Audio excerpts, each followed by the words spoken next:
Hey, we are just about 2 minutes past 2 o'clock, so I'll go ahead and get us started. Good afternoon, everyone. Thank you for being here. My name is Jack Towers. I work at the Agricultural Institute of Marin. I am our Farm and Food Business Resource Manager, which means that I run our small business support programs, including our Technical Assistance and Education programming, which organizes webinars like these, as well as periodic in-person events to receive support and education around areas that are relevant to agricultural producers, food businesses, and other folks within our network.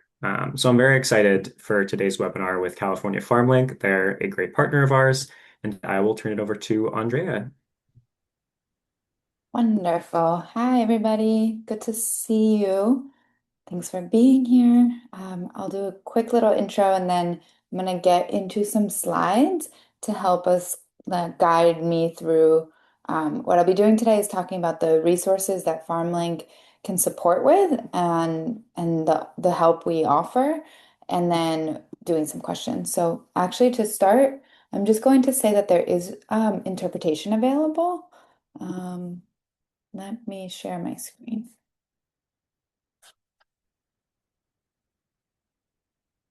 Okay.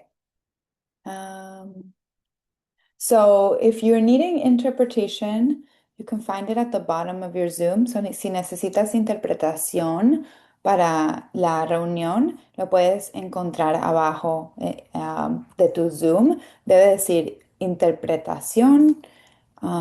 Y después you click it, lo tocas y dice English and Spanish interpretation y puedes, and you can choose. So you can choose English or Spanish. Entonces, si necesitas interpretación, ahí puedes empezar y avísenos si necesita ayuda con eso. Okay, well, thanks for that. So, yeah, my name is Andrea Levy. I use she, her pronouns, and I am the senior program manager at California FarmLink. I've been here for 6 years, and my main role at FarmLink has been to run the educational programs. When I started, we started with two education programs for farmers and ranchers, both in Spanish and in English, and now we have about six. So we've kind of tailored our programs to what folks need. Sorry, I'm on the wrong slide. So I'll be talking today about what FarmLink can offer and how we can help. And, we are a partner of AIM and some other organizations that have been on the workshops and that AIM works with. So just to get a sense in the room, like, do you all know, have you all heard of FarmLink? You can just say yes or no. Maybe I know a lot of people are off camera, but I see a thumbs up. I recognize Audrey. Anybody else? Thumbs up. Okay, great.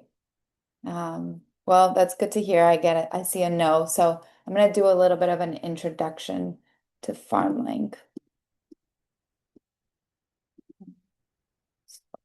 Screen sharing.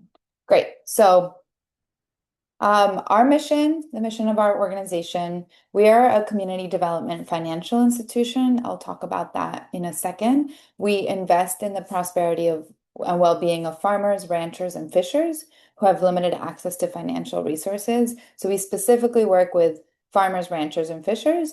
I know that AIM works with all sorts of producers. We also work with producers who have value added, but they need to be producers themselves.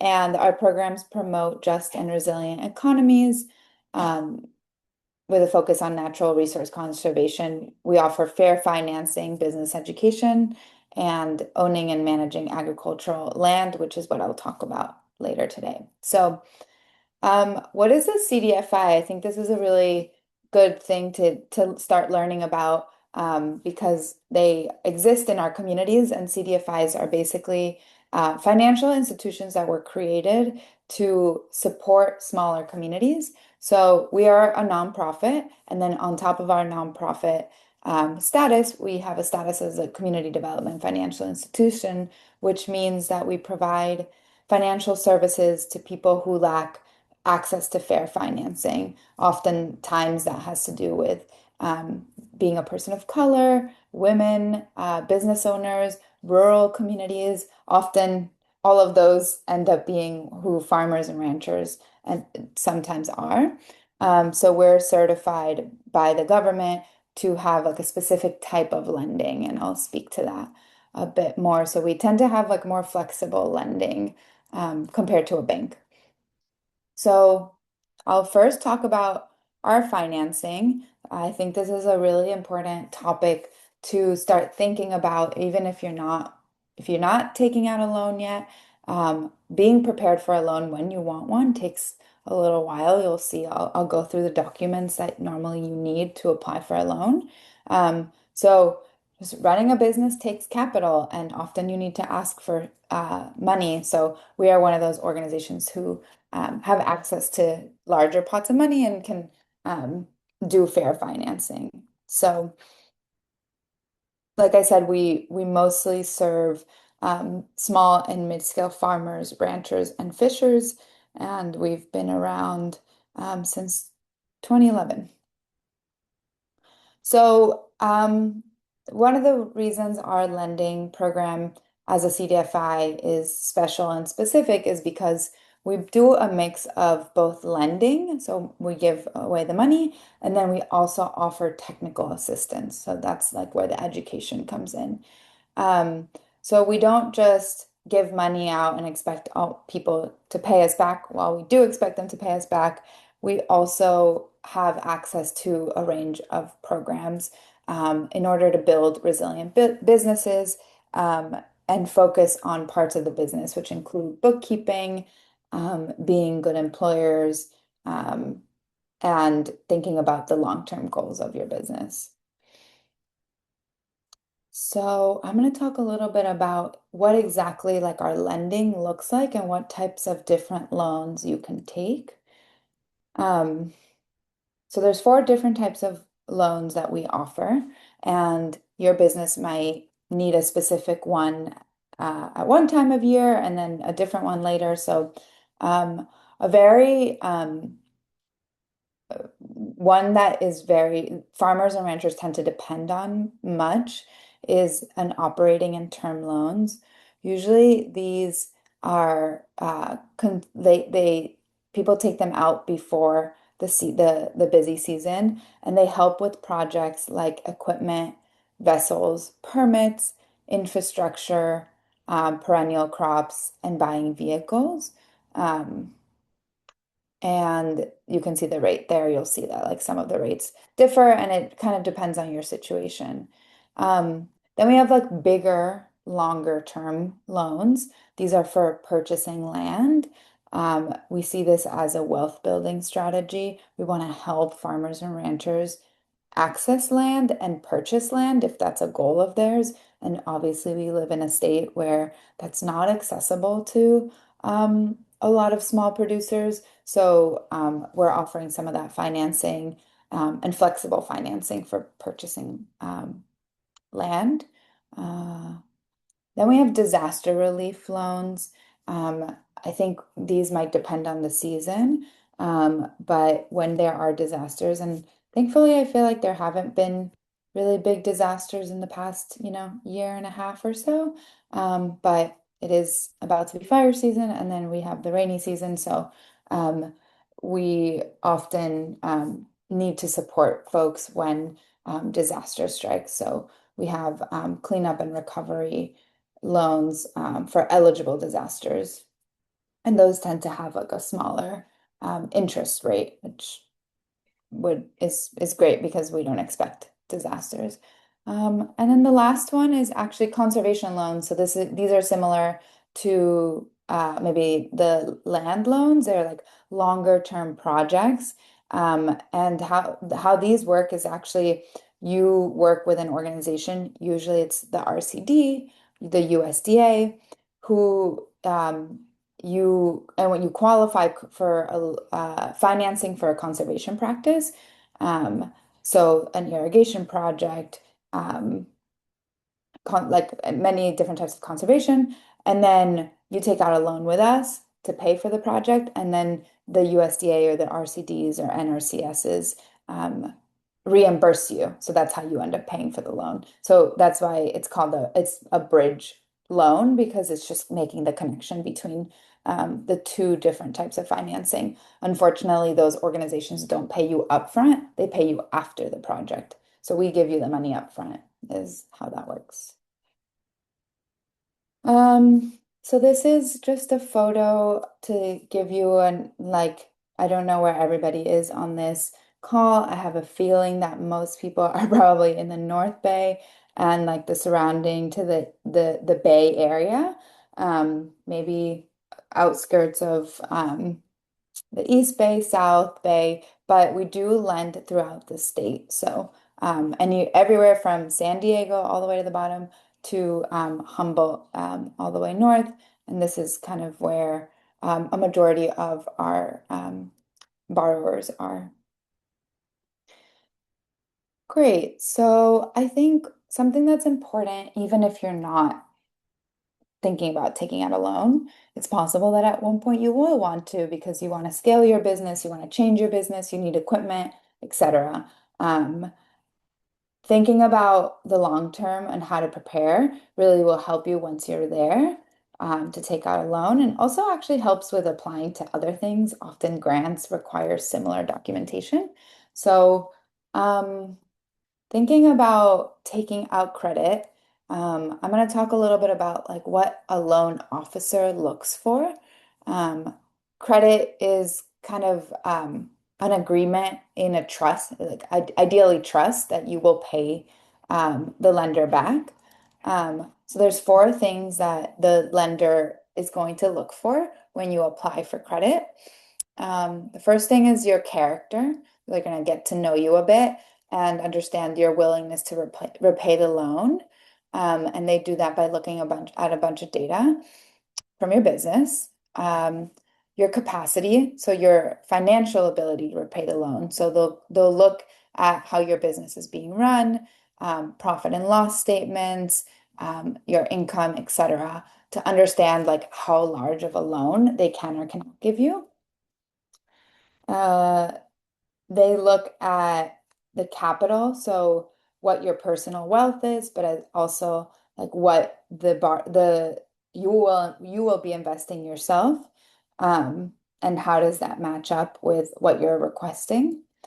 And then lastly, which is an important one, is the collateral. So what you would use to pay for the loan if you couldn't pay that yourself. Often, sometimes collateral could be things like tractors, it could be inventory, it could be um, cows. Um, Thankfully, as an organization, I think we've been lending for more than 20 years, or about 20 years. We have never had to, I think we've had to take back collateral once or twice. So we really work on being flexible, and when someone can't pay back, we extend the payment rate and like that's why we exist as an organization because we're not here to be like, we don't want to own those things if we don't have to. Um, and then as an organization, we are a bit different in the way that we lend because we're a community development financial institution. So we're not quite a bank. So we serve people with limited resources, and we are like tasked to support specific communities. So unlike a bank or some other lender, we don't ask for a minimum of credit score because we understand that people have different experiences with lending in the past. Like I said, we have some flexible lending payments and interest rates. We have like a lot of loan officers. Our loan officers have a certain amount of loans that they manage, so they have a personal relationship with the farmer or the rancher. Um, and then we have the other parts of our organization that have technical assistance, so our education programs, and we have a couple of business advisors who help you if you're needing to understand the loan or needing help applying for the loan. Um, Also, in the past, we've uh, lent to um, different types of communities, Spanish speakers, people that have normally a harder time accessing loans. Um, And then this is where I think it's important for like any business owner to think about like what do you need when you're going to apply to a loan, or also sometimes you need these things for applying for a grant or applying to work with a nonprofit, etc. So um, some easy things, an ID, um, a list of your personal and business assets. So hopefully you have that already if you're doing your bookkeeping, but oftentimes people aren't. So thinking about your assets over time and putting that on paper is really important. Um, your last 3 years of a Schedule F. Hopefully everybody here is filing a Schedule F if you qualify, if you're a farmer or rancher. Um, your statement of financial position or your balance sheet. Again, things that you should be able to pull if you are doing your bookkeeping. If you're not doing your bookkeeping, something to think about for the future. Your profit and loss statement, your production records for 3 years.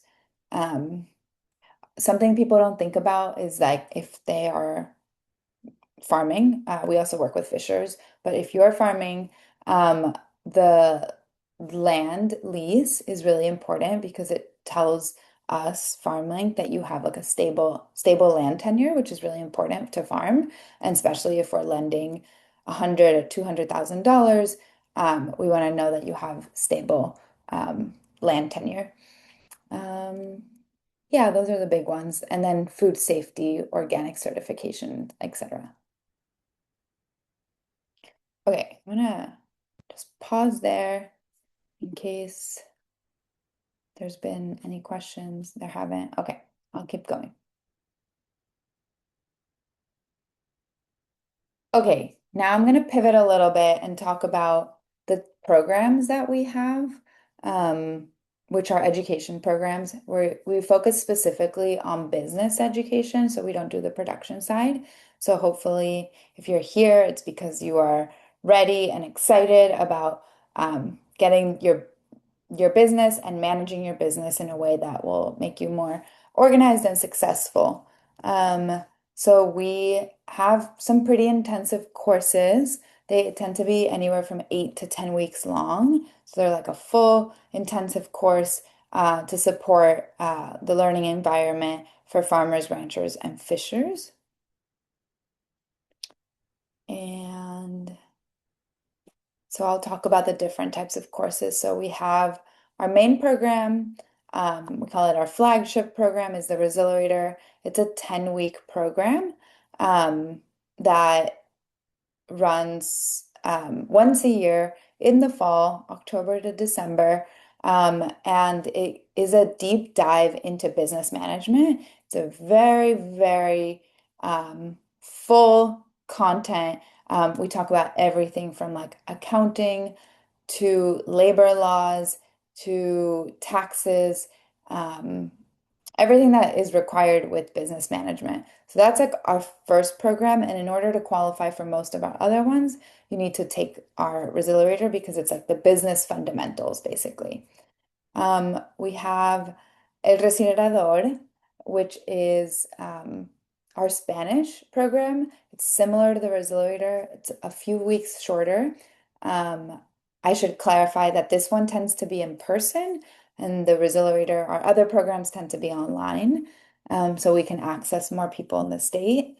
Um, and then from there, once you take one of those, we have more advanced programming. So we have one program that's called the Employment Resiliator, which is a 10-week program on how to be a good employer and create good jobs and manage your employees, which is really important and something that I feel like a lot of us as managers, as business owners get thrown into, but we haven't gotten the official training for it. So this is like a peer community where you can both learn about the regulatory practices of being an employer and also like the soft, I call them like the hard and the soft skills. Um, we have a bookkeeping program. This one might be our second most popular program. Once people take the Resiliator, they often walk into this program pretty eagerly.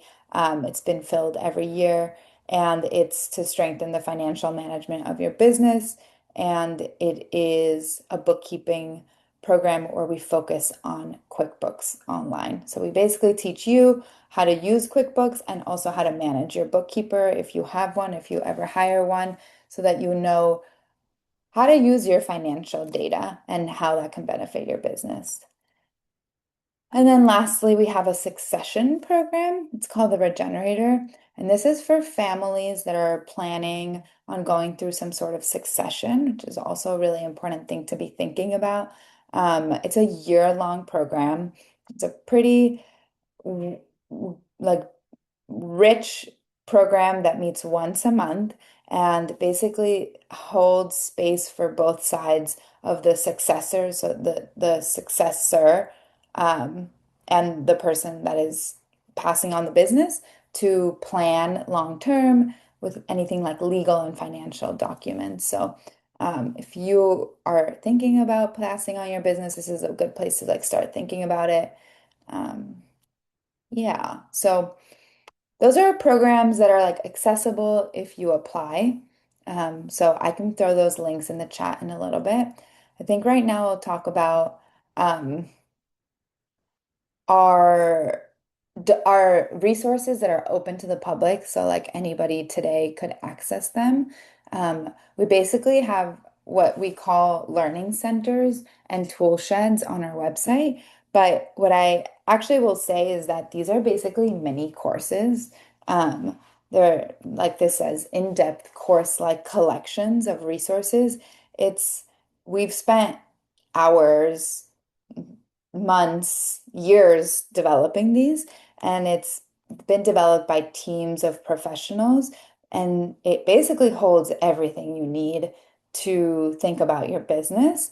And so I'll walk you through a little bit of like, we have some learning centers, which are basically self-led courses, and then tool sheds, which are references to specific resources and in specific topics. Um, so I just talked about this. Um, Yeah, I'm gonna skip that. So right now we have 6 learning centers, which are a rich resource and place of information for your business.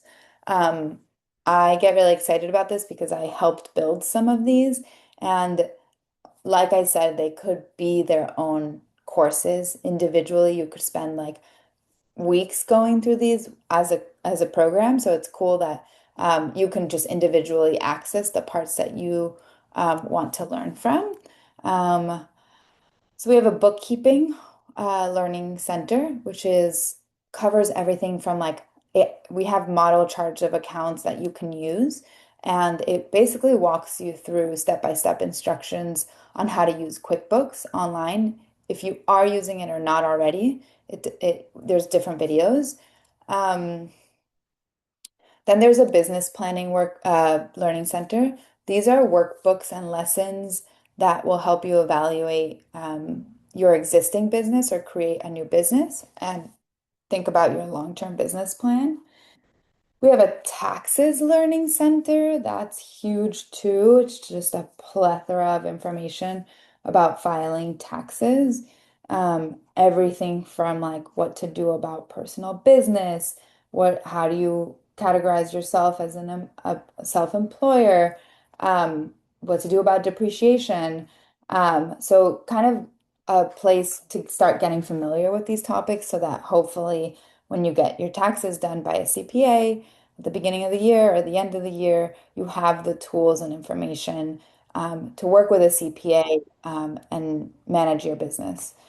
Then we have a business basics one, um, which covers simple things like banking, to have 2 bank accounts, separate bank accounts for yourself and your business, how to pay yourself, um, what to do with cash, etc. We have a disaster recovery and preparedness learning center. This one is really important to look at and think about because, as we all know, we live in California.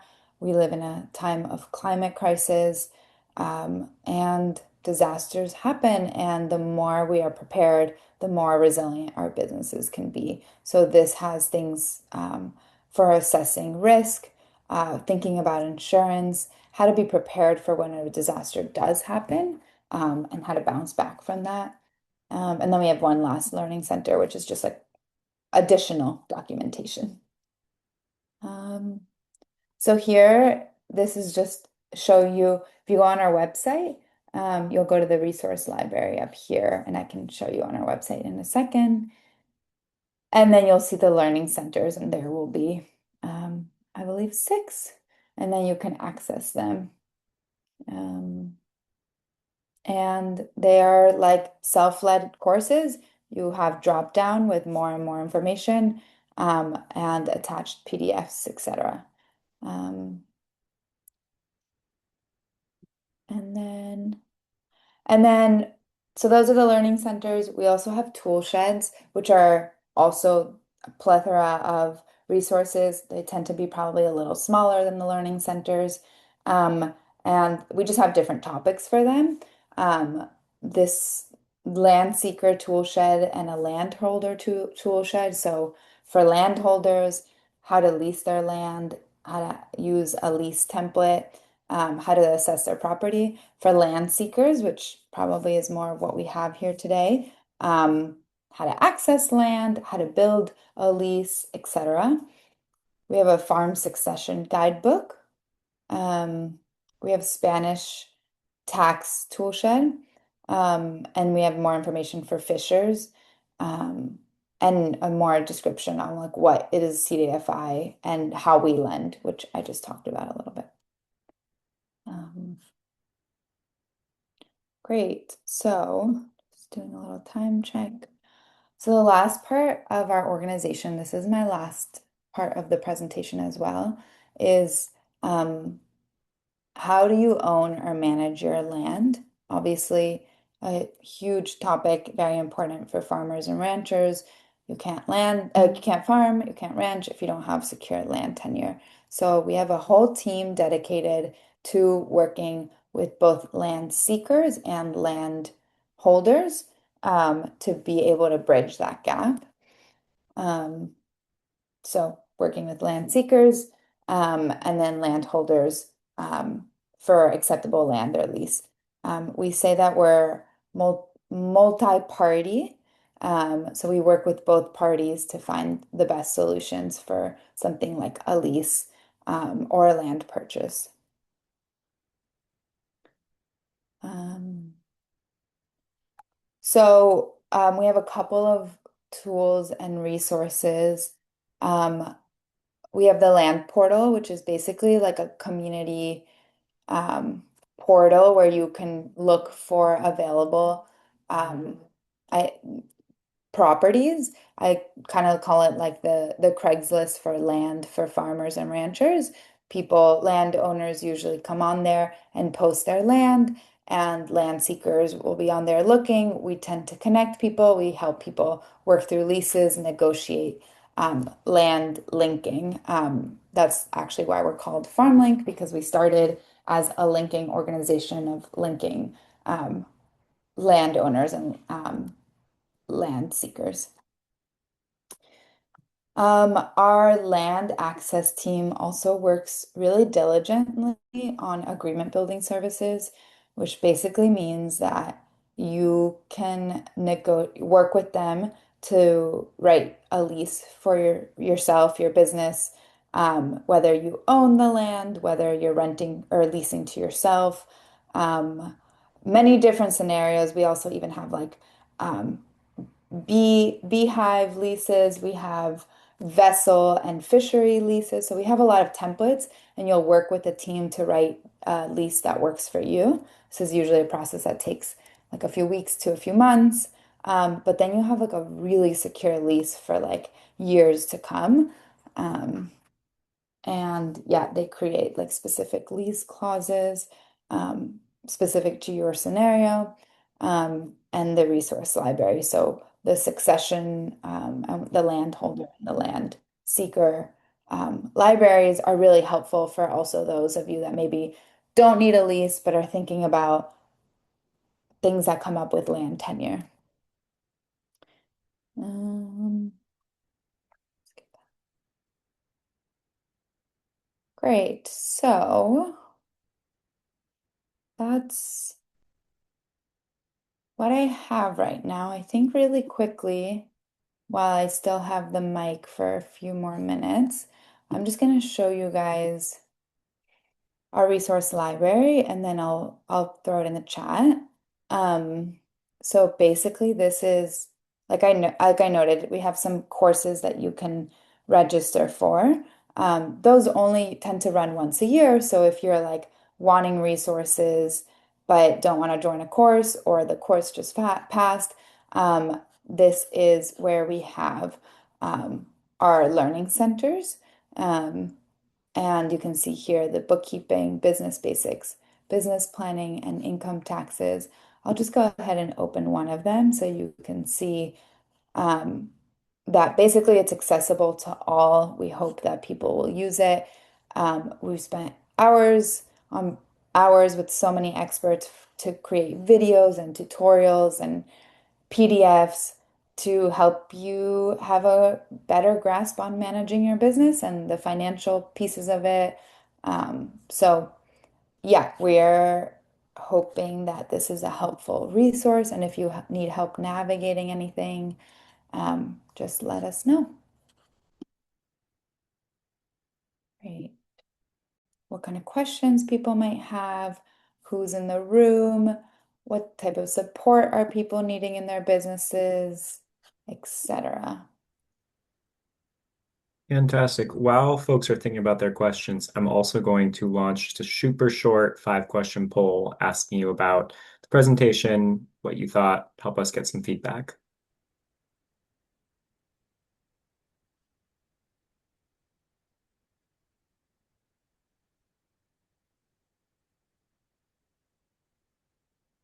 I'll also just say while folks are taking a second to fill that out, that I'm super excited about these learning centers. I've been hearing about them for a little bit now from folks, and I think they're going to be a really good resource. Whether you are a farm or a producer yourself, or you're a service provider, I plan to send these to the folks that I work with. I think a couple of them will be very specifically useful. And so I'm really excited that we got to learn a little bit about that today. Yeah. Yeah, and I can just add that the reason we've created these is because for so many years, people come to us and they are asking for really specific business guidance, and it's really hard to point people in the right direction. And we want to point people in the right direction, the direction of right information also.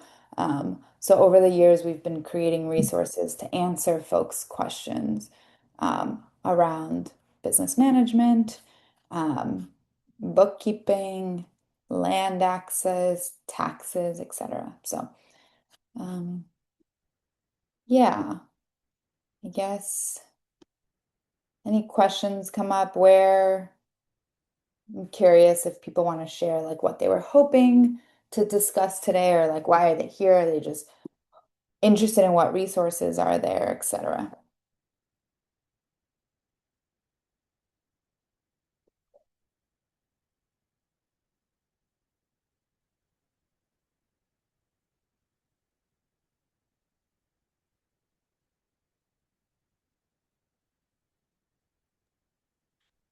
Thanks, Sarah.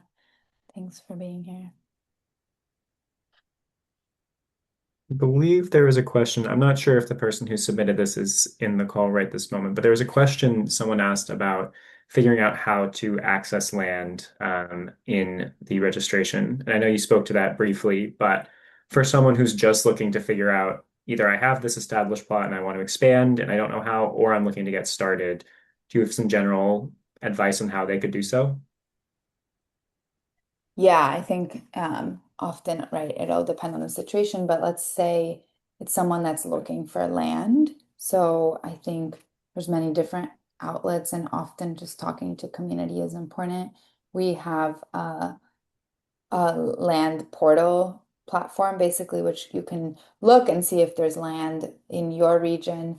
I think often connecting to other farmers sometimes if you're just starting, leasing or subleasing from someone is a good idea. Finding like a smaller plot and testing something out. You don't want to get yourself into a larger plot than you can handle or um, find yourself in like a multi-year lease and then realize that like the first few years you just need to test out your business model and if you can even grow on that land. And then if you're already on property, and you're looking to expand, similarly, I think asking around, I feel like a lot of things happen obviously by word of mouth. So asking other farmers and ranchers, often people have extra acres that they're willing to sublease. Highly recommend always having a lease for that. But definitely, um, finding folks that you might be able to like negotiate a sublease with. Um, and what else? Yeah, sometimes we drive around and just like look at the signs and call some folks. You know, people put signs in Sonoma, and other parts of the state, but specifically, I think where most people are based, in the North Bay is people looking to lease their land. And then, yeah, thinking about, often I feel like what I've seen is farmers and ranchers who are really desperate to get on land. Um, and not doing the due diligence and then getting themselves into a bad situation. So I think it's really important to do your due diligence. We have a couple of resources of almost like a checklist of things you should be looking at and asking before actually going into negotiation with someone. If a land has been vacant for a while, then maybe look into why, or look into who was farming or ranching there before. Um, and negotiating a lease. I think something we really try to remind farmers and ranchers is like they have negotiation power as well. Um, and like just because you are ready to walk into a lease doesn't mean you just need to sign whatever is given to you. Remember to look at things like who is paying for utilities, who's responsible for like infrastructure, above ground and an underground infrastructure tends to be different. So thinking about the negotiation you might want to come in with, and we help with a lot of that. And I think I saw someone, um, mediation resources. We mediate some situations between land seeker or like farmers and landholders or property owners. We've mediated those, especially if we helped write your lease, we'll help mediate. And then there's an organization called CalAmp. Um, and if you give me a second, I'll pull it up. But they're actually trained in agricultural mediation in California. Um, their website is a little hard to find because it's not direct, but I think they're federally funded. And yeah, they're part of the USDA, and they have some amazing mediators, some of whom are farmers as well. And they'll mediate if you have like an issue on your property, whether it's between you and the landowner or you and an employee, or many different situations. So I just put them in the chat. And they're CalAmp, I think, California Agricultural Mediation Program. Yeah, Audrey, do you want to share a little bit about your land situation? I think that's what you're referring to.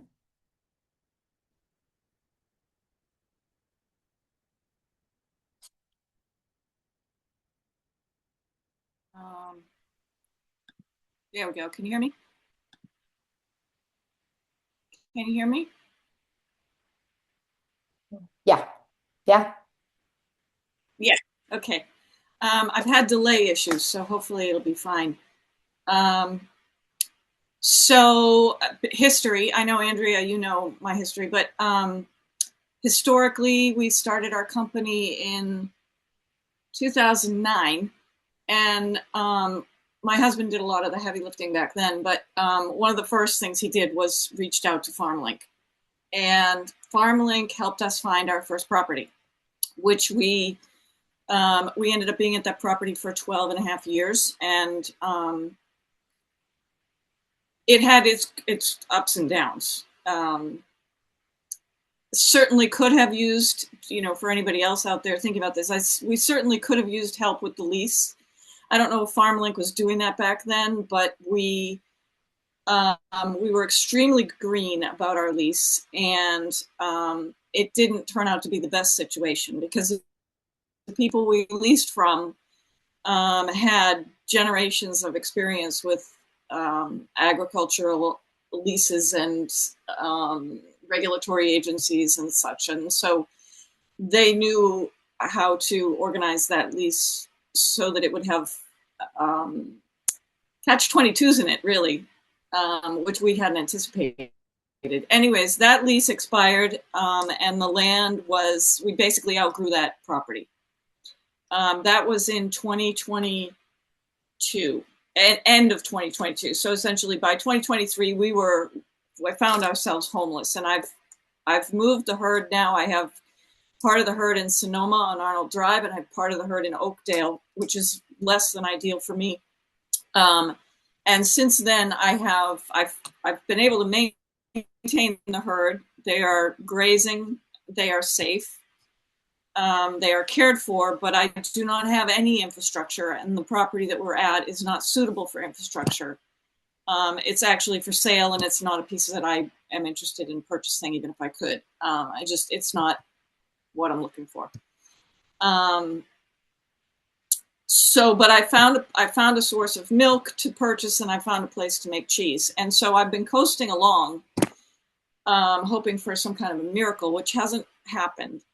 But then in April, I lost my source of milk and I lost my creamery. So I'm essentially now just not working, not earning money. And I'm supporting a herd of 130 water buffalo, praying again for a miracle. So I reached out to a real estate agent about maybe 6 months ago, who seemed to be aligned with me, and asked for help. And he said, "Oh, I have a property that you should look at, and don't worry about the price. We know how to get this done." But then shortly after I went to look at the property, I found myself ghosted by the agent. And then I did a talk at the Rotary Club, and it turned out that somebody at the Rotary Club knew the owner and put me in touch. And I went again to meet the property owner and look at the property. And shortly after that, I found myself ghosted again. And so I've been doing some research. I've been thinking about reaching out to you, Andrea, during all this process, but wondering why people are telling me that this is possible and not to worry, and then ghosting me. And the last time I went to look at the Klein property and the Bettinelli property. So then I went to look at the Bettinelli property, and they told me that basically, because I'm not prepared to pull out a checkbook and write a check for $2 million, which would be the down payment, that they're just not interested in talking to me. But the other real estate agent, the first one who told me it would be okay, told me that I could talk with Sonoma Ag and Open Space, and that they could help me with the down payment or help me get into the property. And I felt as though I could, I did my business plan and all of my research, and I think that I can carry the mortgage. I think that the company can carry the mortgage, but I'm just having trouble now finding people. So anyway, so Sonoma Ag and Open Space, they're very interested in the Klein property, and they got back to me just last week and said, "We've decided we're going to buy it, and then we're going to lease it out." Yeah, that's a good And sign. you can apply for Yeah, that, that's a really good sign. it's one of the more positive things I've heard in a long time, but I'm not getting any priority. I don't know who I'll be up against, and I don't know what the terms will be. So, there's that. I'm hoping for that. And then there's still the Bettinelli. Yeah. But from what I understand, unless somebody like Sonoma Ag and Open Space, or you guys come along, or somebody comes along and helps me with the down payment, I don't have the down payment. Yeah. And I've been really afraid about getting a loan because I don't have good credit based on, everything that has happened to me with my husband and everything. So I just Yeah. don't think I have the best credit. I'm not in the 700s, 50s, or Yeah. whatever, I think So I can anyway, respond to so a that's couple my of things. situation now. I'm still searching, and I'm still looking for some kind of like creative, like the Sonoma Ag and Open Space, like some creative help to help somebody like me who just doesn't have that initial down payment. But I believe that my business has what it takes, and I don't want to see it go away. Yeah. Thanks for sharing, Audrey. I think what you're speaking to is a common experience in farming and ranching. I mean, land is such a big part of it, and we live in a very expensive state, and where there's also a wealth divide in who owns the land. So, um, I think for good reasons, organizations like ours and Ag and Open Space do exist. I think talking, being part of this work, I think was what I've learned is being in relationship with these organizations and other farmers, because that's how uh, you get access to these opportunities. So thinking about whatever other land trusts are working in your region is also a good idea. Um, and yeah, I mean, what you're speaking to is a really difficult situation. So I'm sorry and thanks for sharing. And um, another place to think about is if you're thinking that you at some point want to purchase property, is how to start getting prepared for that, because it's not easy to just purchase from one day to the other. So thinking about the documentation you might need, are your books in order? Do you have the financial information you would need before even finding the property? That takes time itself. Um, so. Yeah. And then I'll just, sorry, I think you're still on here. You asked a question in the chat about, someone who might not be quite ready to be seeking land, but at some point might be. I think uh, we have flexibility on our requirements for being a land seeker. You don't technically have to be a farmer with a business to lease land. We do have requirements of the people we work with, but you can sign up for our portal and look at the opportunities. I put a couple of resources, but yeah, just kind of listening to Audrey's story and remembering um, what type of land you're looking for and how much you think you would want, and talking to the people. It sounds like you're tending land or you're in a relationship, and talking to those people about, potentially taking some of those acreages for yourself if that's a possibility. There's always like, that's how I see a lot of like uh, easier access the first few years in someone's business, partnering with someone else, etc. Yeah, great. Well, if there's anything else. Um,